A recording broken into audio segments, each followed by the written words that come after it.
Okay, आगे बढ़ते हैं अभी। तो ये समझ में आ गया काइनेटिक इंटरप्रिटेशन ऑफ टेम्परेचर। ठीक है, अभी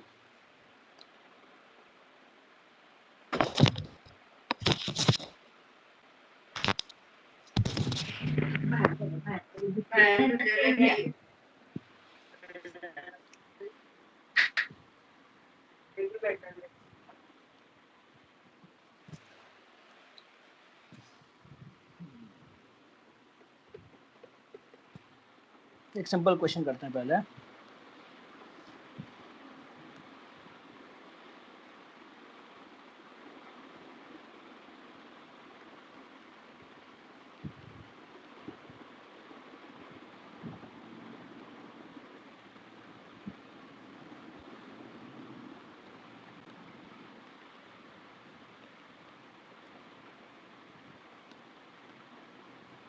ये बताओ,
तो हमने हीट कितनी सप्लाई की, 100 जूल।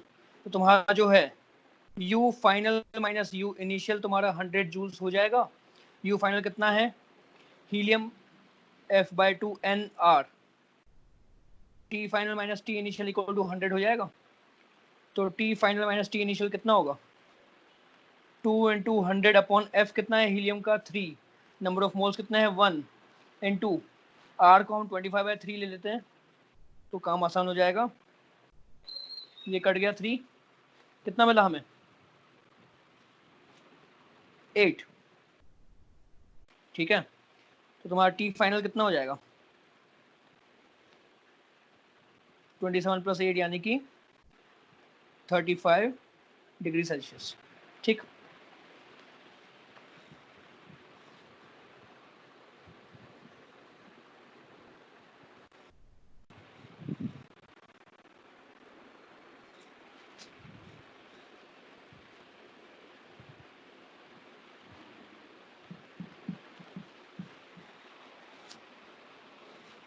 चलो आगे बढ़ते हैं।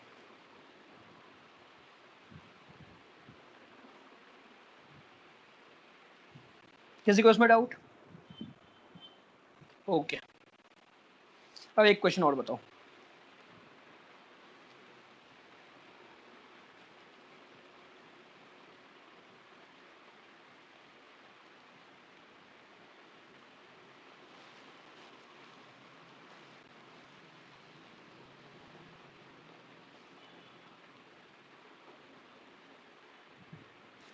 Having pressure 1 atm and volume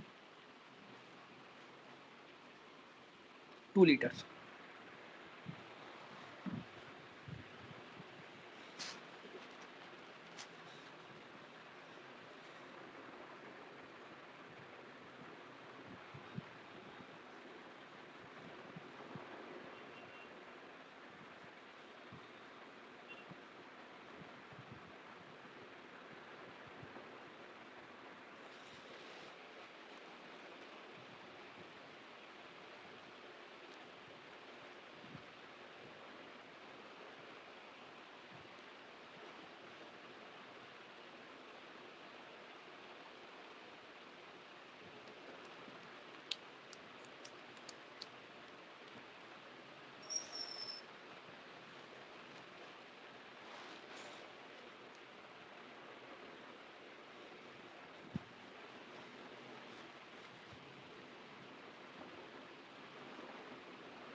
okay तो तुम्हारा रोटेशनल एनर्जी कितनी हो जाएगी? 2 nRT/2 यानी कि nRT यानी कि PV। तो PV कितना है तुम्हारा? P कितना है? 1 एटमॉस्फेयर है ना, इंटू 2 लीटर। तो तुम्हारा कितना हो जाएगा? 1 ATM कितना होता है? 1.01 इंटू 10⁵ पास्कल्स है ना, इंटू 10⁻³ मीटर क्यूब। तुम्हारा 1 लीटर होता है 10⁻³ मीटर क्यूब। तो तुम्हें कितना मिलेगा? 202 जूल्स। ठीक है। ट्रांसलेशनल काइनेटिक एनर्जी कितनी हो जाएगी? सॉरी, टोटल कितनी आ जाएगी तुम्हारे पास? ये होगी 5/2 nRT यानी कि 5/2 PV। और PV हमने अभी देखा 202 जूल्स के बराबर है। तो 5/2 इंटू 202 यानी कि 505 जूल्स। ये तुम्हारा आंसर है।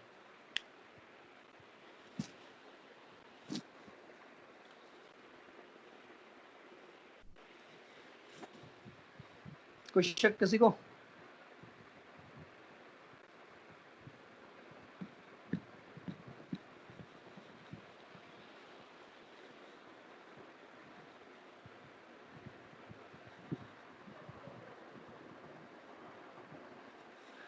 ठीक है,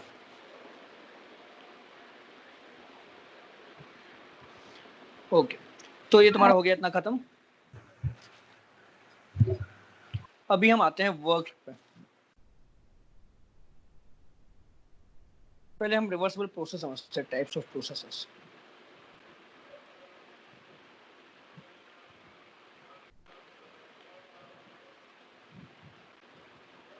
तो रिवर्सिबल प्रोसेस क्या होता है? देखो पहली बार प्रोसेस मतलब क्या होता है, एक काम करते पहले उससे हम प्रोसेस का मीनिंग समझते हैं क्या होता है। तो प्रोसेस मतलब when state of a gas changes। यहाँ पे स्टेट मतलब होगा उसका प्रेशर, टेम्परेचर, वॉल्यूम वगैरह। Pressure, temperature, volume etcetera changes. ठीक है, it is a process. Correct. तो तुम गैस को गर्म करो, ठंडा करो, कुछ भी करो, वो सारा सब एक प्रोसेस होता है।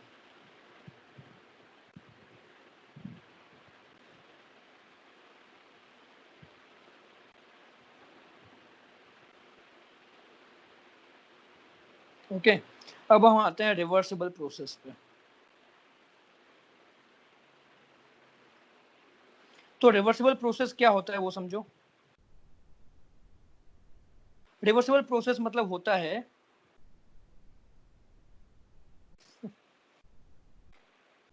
ओके तो रिवर्सिबल प्रोसेस तुम्हारा होता है कि मतलब जब भी तुम प्रोसेस कर रहे हो, देखो जैसे एग्जांपल लेते हैं, पहले तुम्हारा एक रूम लेते हैं, है ना। ये मैंने एक रूम ले लिया, राइट, और यहाँ पे तुम्हारा एयर कंडीशनर है, ओके। ये एयर कंडीशनर तुम्हारा रूम को ठंडा करेगा, है ना। तो अगर मैं 2 पॉइंट्स ऑब्जर्व करूं, एक पॉइंट मैंने यहाँ पे लिया और दूसरा पॉइंट मैंने यहाँ पे लिया, यहाँ पे टेम्परेचर T1 होगा, यहाँ पे टेम्परेचर T2 होगा। तो ऑब्वियसली T1 तुम्हारा जो होता है वो कम होता है, T2 ज्यादा होता है, तो कॉमन एक्सपीरियंस है ना। तो यहाँ पे तुम्हारा प्रोसेस क्या है कि तुम्हारे रूम को तुम ठंडा कर रहे हो, रूम का टेम्परेचर तुम कम कर रहे हो, पर इस प्रोसेस में दिक्कत क्या है कि during this process the temperature of the room is not uniform. Room के किसी हिस्से में ज्यादा टेम्परेचर है, रूम के किसी हिस्से में कम टेम्परेचर है, ओके। तो इन द कूलिंग प्रोसेस हम लिख सकते हैं by air conditioner the temperature of room is not uniform, ठीक है, ये इसकी दिक्कत है। बट रिवर्सिबल प्रोसेस का मतलब होता है कि temperature, pressure, density etcetera should all be uniform, okay. ये होता है मीनिंग रिवर्सिबल प्रोसेस का, ओके। तो हमारे ये प्रोसेस में टेम्परेचर यूनिफॉर्म नहीं है, तो मुझे रूम को ठंडा भी करना है, बट मुझे उसको रिवर्सिबल प्रोसेस बनाना है, तो मैं कैसे बनाऊंगा। तो वो पॉसिबल तुम्हारा हो पाएगा। So to make the air conditioning process reversible,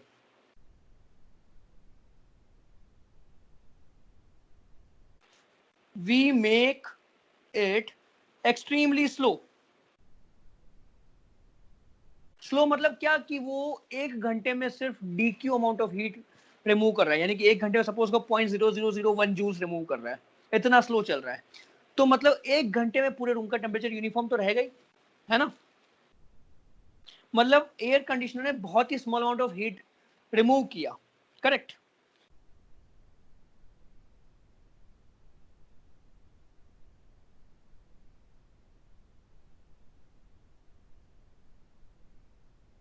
तो उसने क्या किया, बहुत ही small amount of heat remove किया DQ। तो यहाँ पे टेम्परेचर T है, यहाँ पे टेम्परेचर T माइनस DT है, तो टेम्परेचर चेंज बहुत स्मॉल है, और वो स्मॉल टेम्परेचर चेंज हम इग्नोर कर सकते हैं, ओके। तो एक्सट्रीमली स्लो प्रोसेस तुम्हारे रिवर्सिबल हो सकते हैं, ये हमने यहाँ से कंक्लूड किया, ओके। अभी तो ये इतना स्लो प्रोसेस तुम्हें मतलब क्या हो गया, इसका मीनिंग क्या हो गया, तुम्हारा रूम का टेम्परेचर सपोज करो 40 डिग्री सेल्सियस है, तो उसको तुमको 20 डिग्री पे लाने में 1-2 साल लग जाएंगे, इतना स्लो प्रोसेस होना चाहिए, है ना। तो तब जाके हम बोल सकते हैं कि वो रिवर्सिबल है, ओके। इतना क्लियर हुआ सबको, ये एसी प्रोसेस का एग्जांपल। इसमें कोई डाउट किसी को।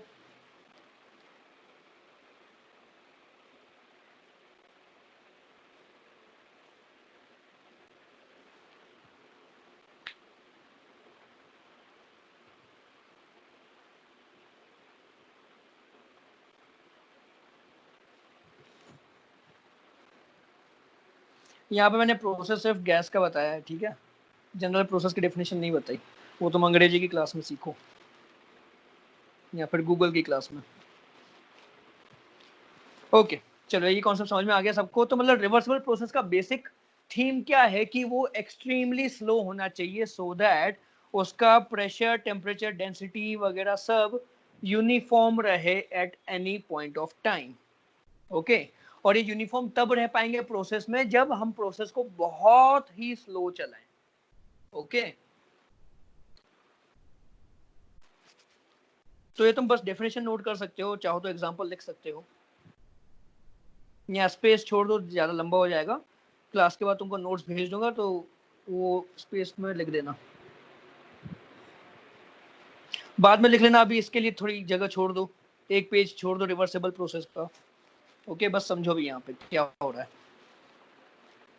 इतना क्लियर हुआ। अब इसकी और प्रॉपर्टी क्या होती है कि क्योंकि बहुत स्लो प्रोसेस है, टेम्परेचर, प्रेशर, वॉल्यूम वगैरह यूनिफॉर्म रहेंगे। अब देखो, मैं तुमको अगर बोलूं कि भाई रूम का टेम्परेचर कितना है, तो तुम बोलोगे कि सर 30 डिग्री सेल्सियस है, लेट्स से, है ना। तो 30 तुम इसलिए बोल पाए क्योंकि पूरे रूम का टेम्परेचर सेम है। अगर रूम का टेम्परेचर पूरा सेम नहीं है, कहीं ज्यादा कहीं कम है, तो तुम एक सिंगल वैल्यू बता नहीं पाओगे। तो यहाँ पे रिवर्सिबल प्रोसेस में सिंगल वैल्यू होती है पैरामीटर्स की। तो सिंस द वेरिएबल्स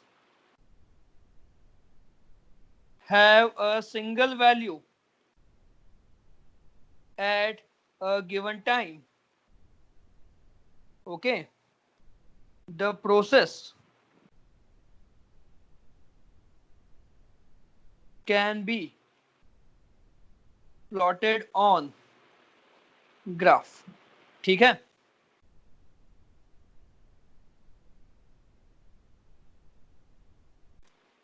और दूसरी बात क्या है तुम्हारी, practically no process is slow enough to be reversible. Okay, इतना समझ में आ गया सबको। और तुम्हारा इसका ऑपोजिट इरिवर्सिबल प्रोसेस क्या होगा। तो हमने जो भी पैरामीटर पढ़े उसका सबका ऑपोजिट है ना, यानी कि वो स्लो नहीं होता है ना। पहली बात, इट इज नॉट स्लो। दूसरी बात, pressure, temperature, density etcetera may not be uniform.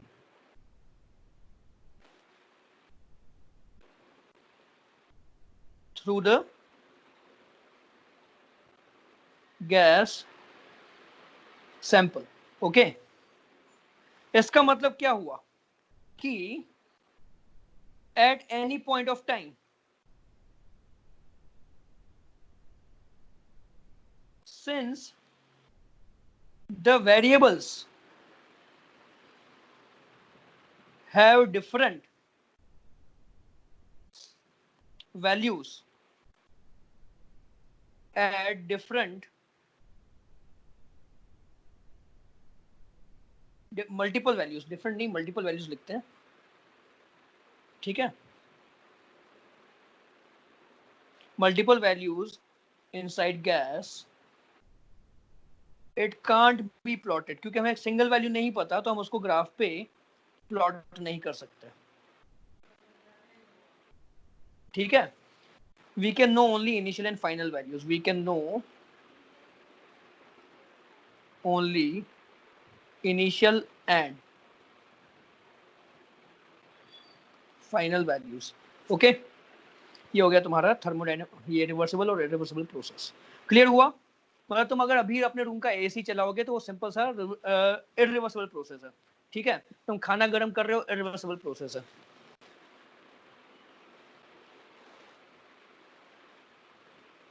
Okay, तो अब हम आते हैं मेन जो हमारा कोर कॉन्सेप्ट आ गए इस चैप्टर के, थर्मोडायनामिक्स के।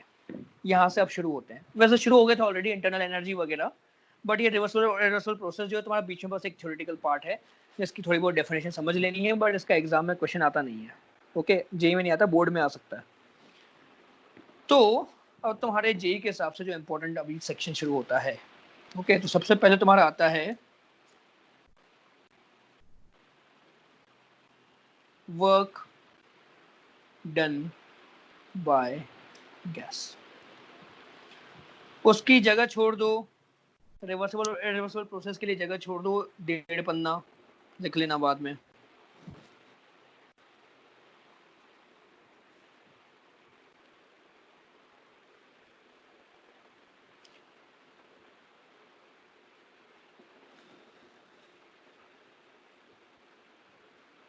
ठीक है, नोट्स भेजूंगा, बाद में लिख लेना क्लास के बाद।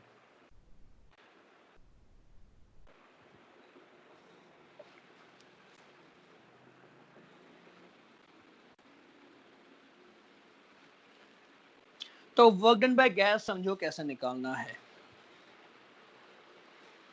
तो सबसे पहली बात, हम एक यहाँ पे सिलेंडर लेते हैं,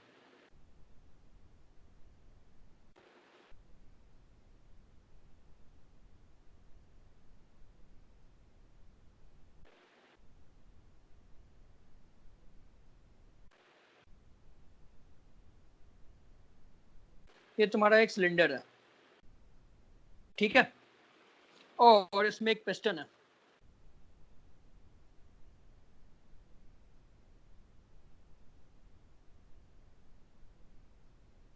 ये क्या है तुम्हारा? Piston, right. और यहाँ पे तुम्हारी गैस है, ओके। अभी गैस का प्रेशर P हो सकता है और बाहर का प्रेशर, गैस का प्रेशर PG कर देते हैं, बाहर का प्रेशर P कर देते हैं, ठीक है। तो अब हमें निकालना है कि भाई अगर पिस्टन आगे पीछे मूव किया तो वर्क डन कितना होगा, ओके। तो सपोज करो मैंने पिस्टन को मूव किया, x डिस्टेंस मूव किया मैंने उसको आगे, एरिया ऑफ पिस्टन A है, एरिया ऑफ पिस्टन A, ठीक है। तो work done by external pressure on piston कितना होगा बताओ?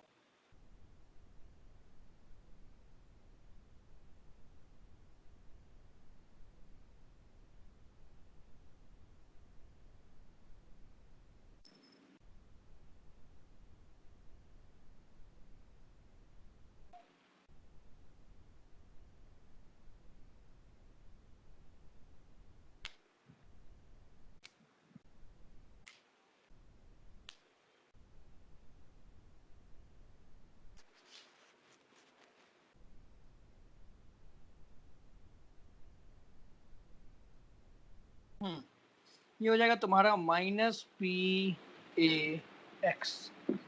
ओके। और A इंटू एक्स क्या होता है तुम्हारा? चेंज इन वॉल्यूम होता है, तो -P∆V में लिख सकता हूं, ठीक है। अभी इंपॉर्टेंट पॉइंट समझो, पिस्टन इज मासलेस, ठीक है। अगर पिस्टन मासलेस है तो उसका मतलब क्या होगा? टोटल वर्क डन 0 होना चाहिए, टोटल वर्क ऑन पिस्टन 0 होना चाहिए, करेक्ट। तो work done by gas on piston कितना होगा? क्योंकि टोटल वर्क डन 0 है तो work done by gas on piston plus work done by external pressure 0 होना चाहिए। तो इसका मीनिंग हमें क्या मिलता है कि वर्क डन बाय गैस कितना हो जाएगा? Negative of work done by external pressure, okay.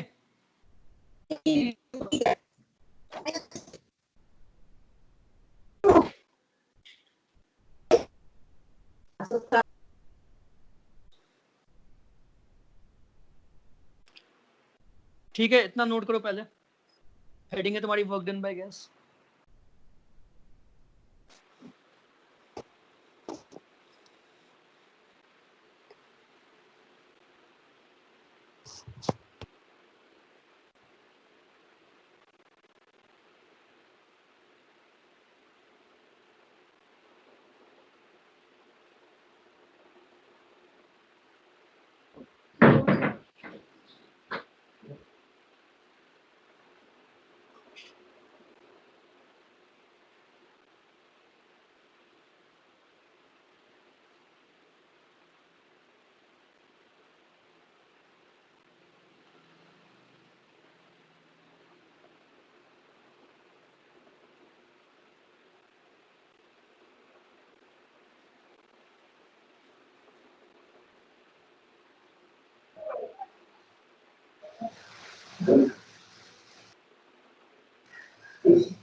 तो ये तुम्हारा हो जाएगा equal to work done by gas कितना था, minus P delta V, sorry work done by external pressure minus P delta V, तो वर्क डन बाय गैस कितना हो जाएगा, plus P delta V. Okay, मतलब गैस का खुद का प्रेशर कोई इंपॉर्टेंट नहीं होता, एक्सटर्नल प्रेशर से ही हम वर्क डन निकालते हैं। ओके, अभी यहाँ पे अब दो कैटेगरी बन जाती है तुम्हारी, work done in reversible process. ठीक है, अब रिवर्सिबल प्रोसेस का मीनिंग क्या है कि वो बहुत स्लो चलेगा। Okay, since process is extremely slow, net force on piston should be always zero. Okay, मतलब pressure of gas equal to P external होना चाहिए। तो हम वर्क डन बाय गैस कितना लिख सकते हैं, डायरेक्टली लिख सकते हैं P into dV, simple. DV मतलब स्मॉल चेंज इन वॉल्यूम है, ठीक है।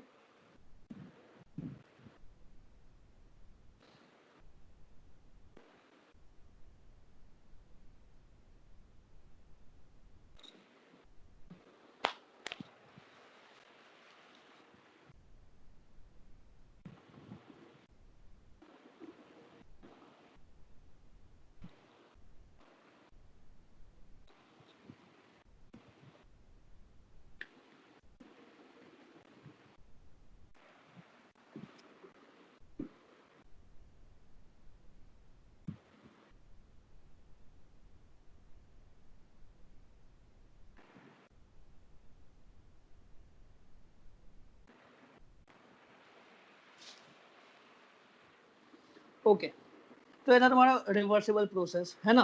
अब work done in reversible process क्या हुआ, work done in irreversible process, तो वो हम डायरेक्टली लिख सकते हैं क्या, by gas equal to P external into delta V. ठीक है, इरिवर्सिबल प्रोसेस में वॉल्यूम भी बहुत ज्यादा चेंज होता है, थोड़ा सा वॉल्यूम चेंज का मीनिंग नहीं बचता है इरिवर्सिबल प्रोसेस में। ठीक है, तो इतना नोट कर लो।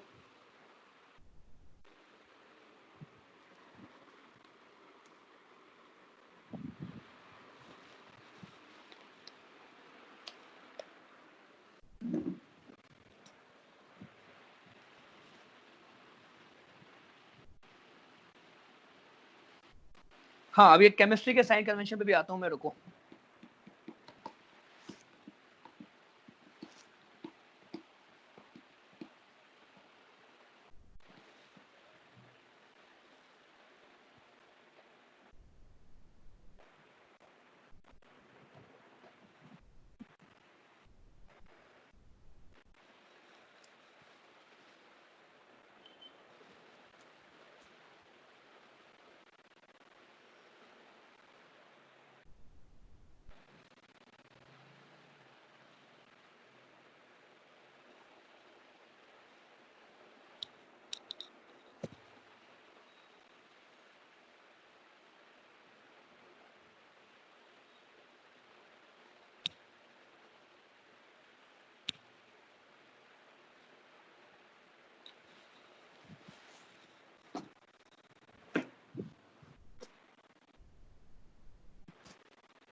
लिख लिया सबने। अभी हमें कंक्लूजन क्या देखना है, पहले वो समझो।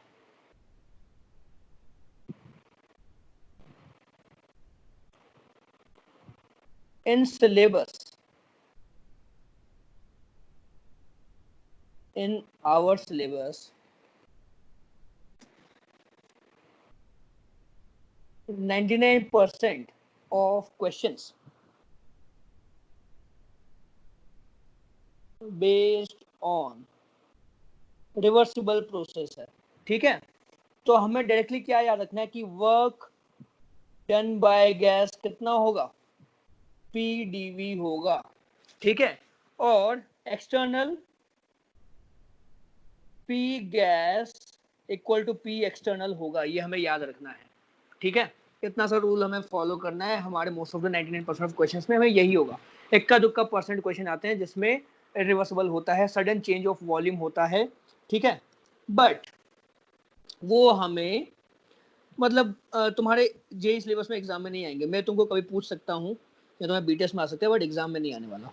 यहाँ पे इरिवर्सिबल में हम लिख सकते हैं sudden change in volume, sudden change in volume होगा, ठीक है, ये नोट करो।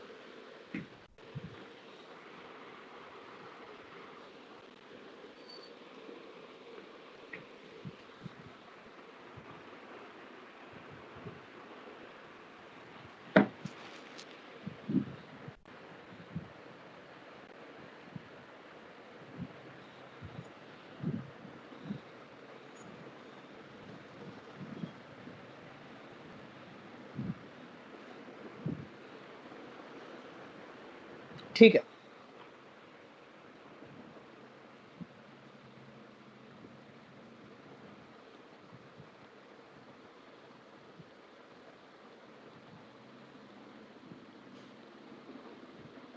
और बात केमिस्ट्री में समझो क्या होता है। इन केमिस्ट्री W किसका सिंबल है? वर्क डन ऑन गैस का सिंबल है, ठीक है। फिजिक्स में क्या होता है तुम्हारा? W किसका सिंबल है? वर्क डन बाय गैस का सिंबल है, ठीक है, इतना ही फर्क है। इसलिए तुम्हारा केमिस्ट्री वाला W कितना होता है? -PdV, और फिजिक्स वाला W कितना होता है? +PdV, ठीक है, बस इतना ही फर्क है और कुछ नहीं। तो केमिस्ट्री के और फिजिक्स के W में कोई कंफ्यूजन मत करो। डिफरेंस होता है तुम्हारा बाय गैस या ऑन गैस का। अगर केमिस्ट्री में तुम्हारा बोला कि वर्क डन निकालो, तो वर्क डन ऑन गैस निकाला जाता है। मतलब यहाँ तो क्वेश्चन में दिया होगा कि वर्क डन ऑन गैस निकालो, या सिर्फ वर्क डन निकालो इतना दिया होगा, तो वो वर्क डन ऑन गैस होगा। बट फिजिक्स में या तो दिया होगा वर्क डन बाय गैस निकालो, या फिर हो सकता है दिया हो कि वर्क डन निकालो। तो फिजिक्स में पूछा वर्क डन निकालो, तो उसका मतलब है work done by gas, right. किसी को इसमें डाउट?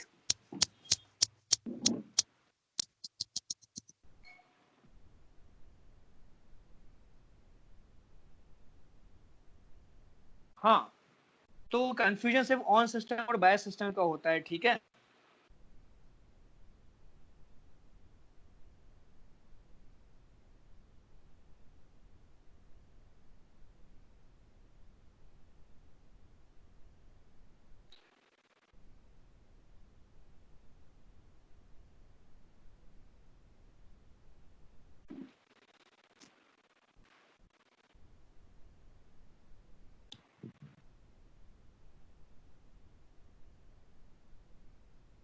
मतलब अगर तुमको बोला जाए कि भाई एक बंदा ए है, दूसरा बंदा बी है, ए ने बी को 100 रुपीज दिए, तो ए ने बी से कितना लिया?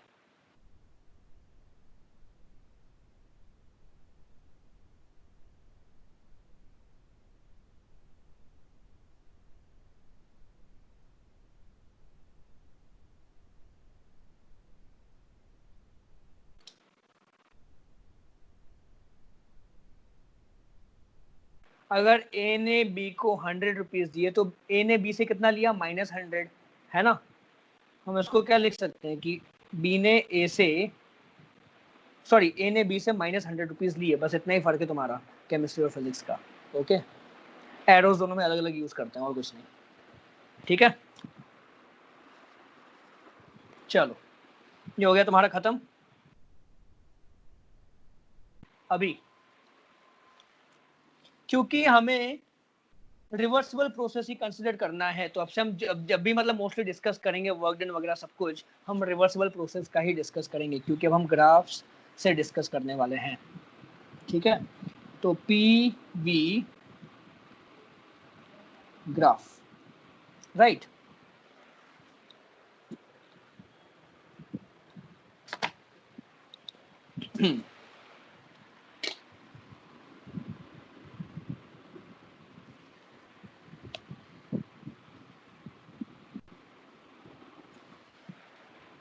तो यहाँ पे तुम्हारा प्रेशर है, यहाँ पे तुम्हारा वॉल्यूम है।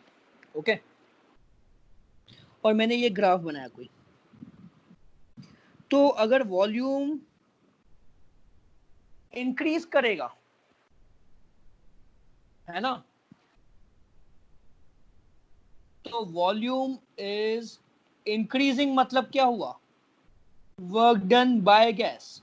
ठीक है, फिजिक्स वाला वर्क डन बोल रहा हूं, पॉजिटिव होगा। ओके, क्योंकि यहां पे देखो डायग्राम में तुम्हारी गैस जो है पिस्टन को अंदर से धक्का लगा रही है और पिस्टन जा रहा है बाहर, तो फोर्स भी इधर लग रही है, डिस्प्लेसमेंट भी इधर है, तो वर्क डन पॉजिटिव होगा। ये चीज याद रखनी है। एक्सपांशन, वॉल्यूम इज इंक्रीजिंग मतलब एक्सपांशन हुआ। ठीक है, वॉल्यूम इज इंक्रीजिंग मतलब एक्सपांशन, तो work done by gas positive होगा। और एक्सपांशन मतलब क्या, तुम्हारा ग्राफ इधर की तरफ जाएगा। ओके, अब इसमें हम ग्राफ से वर्क डन कैसे निकाल सकते हैं, तो मैं यहां पे ये एरिया लेता हूं, ये डीवी हुआ, ये पी हुआ, तो एरिया तुम्हारी कितनी हो जाएगी, dA equal to P dV होगी। तो ये तुम्हारे किसके बराबर हुआ, वर्क डन बाय गैस के बराबर। तो एरिया अंडर पीवी ग्राफ कितना होता है, वर्क डन बाय गैस। ये नोट करो।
हाँ, डी डब्ल्यू।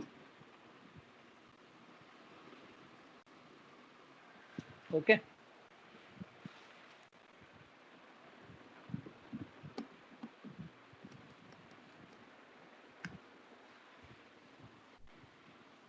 ये हुआ क्लियर, सिंपल है।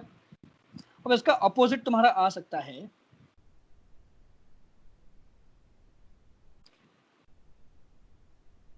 वीपी ग्राफ दे दिया, वी यहां पे, पी यहां पे।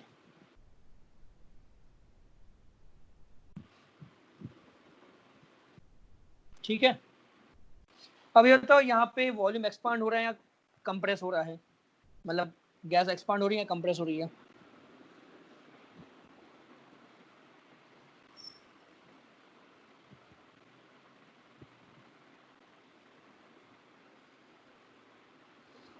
गुड, एक्सपांड होगी। क्यों, क्योंकि तुम्हारा ग्राफ ऐसे जा रहा है, तो वॉल्यूम कम से ज्यादा हो गया, तो वॉल्यूम बढ़ा मतलब एक्सपांशन है अगेन। बट ये ग्राफ में हम वर्क डन कैसे निकालेंगे, तो यहाँ पे तुम्हें एरिया लेनी पड़ेगी, ये वाली।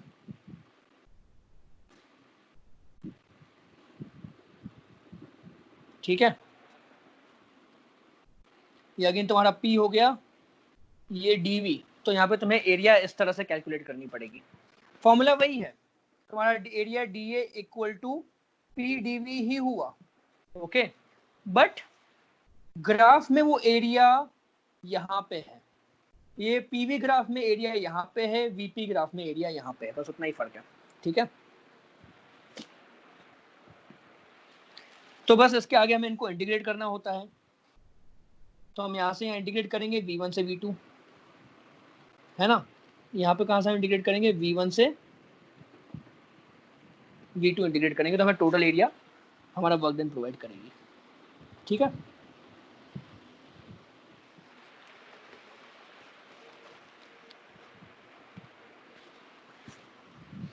अब इसके बेसिस पे हम कुछ क्वेश्चन करते हैं।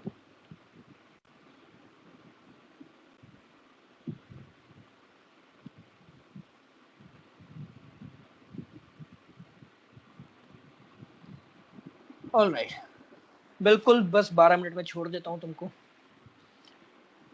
कल 8:30 बजे छोड़ा था, आज 8 बजे छोड़ने वाला हूँ। राइट, तो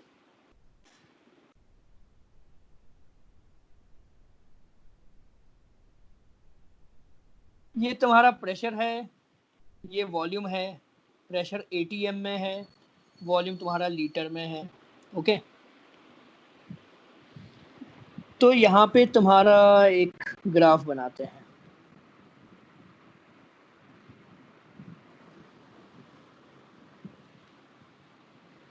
यहाँ पे जो वैल्यूज हैं, ये तुम्हारा 1 लीटर है, 1 एटमॉस्फेयर। यहाँ पे 2 लीटर और 2 एटमॉस्फेयर और 5 लीटर है। ठीक, तो find work done by gas.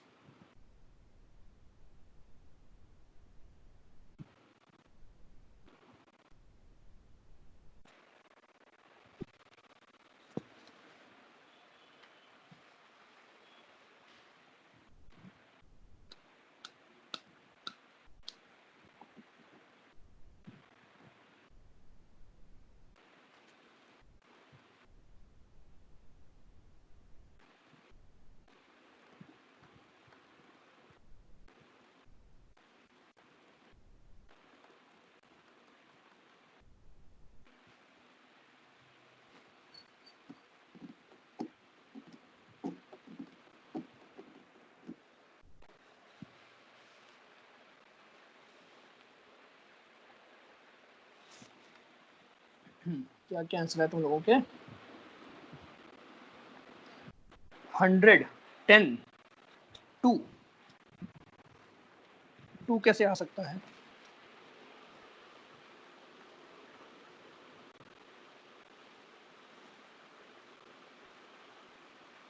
7 कैसे आ सकता है?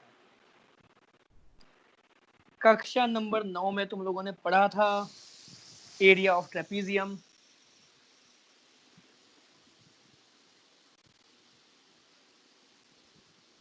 हमें ये एरिया निकालनी है ट्रेपीजियम की। कितनी होगी? पैरेलल साइड्स कौन सी है? ये और ये साइड पैरेलल है, तो सम ऑफ पैरेलल साइड्स 1 + 2 इनटू ये डिस्टेंस, अच्छा हाँ सॉरी, राइट, इनटू ये डिस्टेंस 4 है बाय 2, तो 2 हो जाएगा, 3 × 2 6 एटमॉस्फेयर लीटर। राइट, तो ये कितना आ जाएगा तुम्हारा? एटमॉस्फेयर लीटर को जूल्स में कन्वर्ट करो तो वो तो हो जाता है 6 × 101 जूल्स, तो कितना आएगा? 606 जूल्स। और work done by gas positive आया, W by gas equal to 606 joules. Okay, किसी को कोई शक इसमें?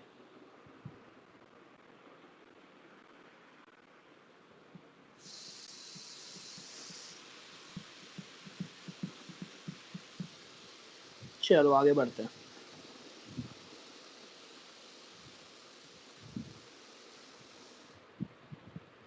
फॉर्मूला कौन सा है इसमें भी? यहाँ पे कोई फॉर्मूला नहीं है, सीधे एरिया निकालनी है।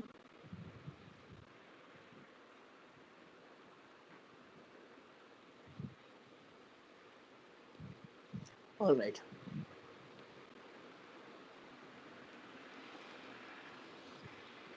Prathamesh, you mean to say कि पीडीवी कैसे यूज करेंगे वो बोल रहे हो क्या? तो तुमको यहाँ पे स्ट्रेट लाइन की इक्वेशन बनानी पड़ेगी पी और वी के बीच में। तो इंटीग्रेशन पी डीवी में तुम पी को रिप्लेस करोगे वो फॉर्मूला से, फिर इंटीग्रेट करोगे v = 1 लीटर से v = 5 litre.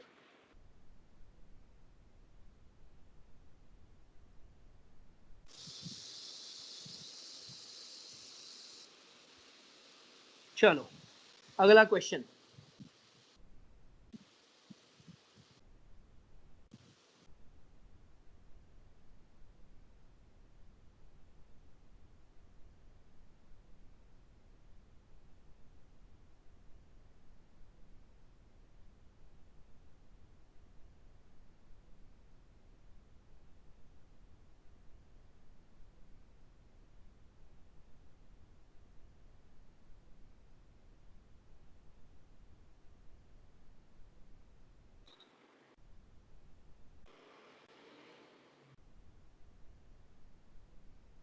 Find work done by gas, बताओ कितना होगा।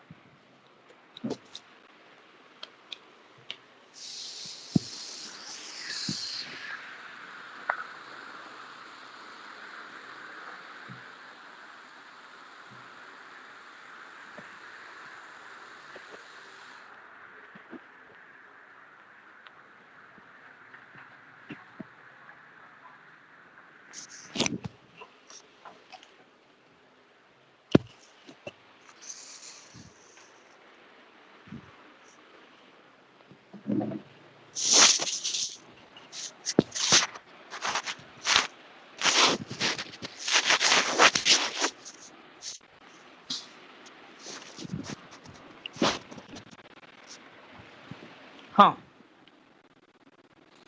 तो सबसे पहले हम एरिया निकाल लेते हैं। एरिया कितनी होगी, सम ऑफ पैरेलल साइड्स, यहाँ पे 0.5 यहाँ पे 2 है, तो 0.5 प्लस 2 इंटू ये कितना है 6 डिवाइडेड बाय 2, तो कितना हुआ 2.5 इंटू 3 7.5। तो वर्क डन बाय गैस कितना होगा, यहाँ पे हो रहा है कंप्रेशन, है ना, तुम्हारा वॉल्यूम 8 से 2 पे आ रहा है, कंप्रेशन मतलब वर्क डन नेगेटिव होगा, तो वर्क डन बाय गैस तुम्हारा आ जाएगा -7.5 यूनिट, क्या आएगा एटमॉस्फेयर लीटर, या फिर -7.5 इंटू 101 करो, या राउंड फिगर में 100 पे भी छोड़ सकते हो, तो -750 जूल्स लिख के भी छोड़ सकते हो, ठीक है।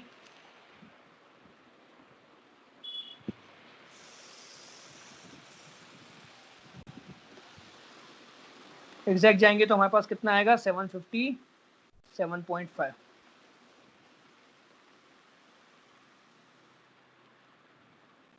ओके, ये तुम्हारा हो गया आंसर, समझ में आया।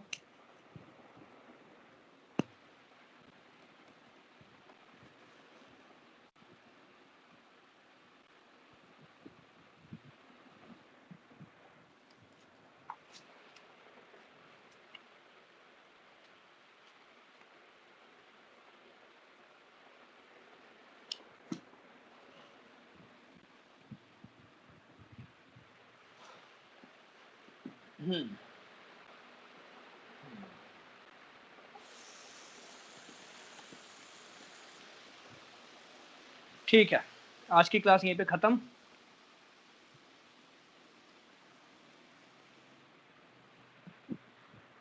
ओके, ये तुमको भी शीट भेज देता हूँ।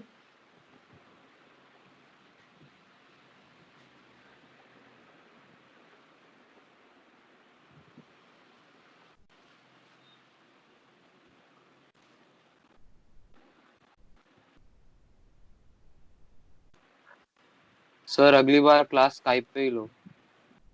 हाँ देखते हैं।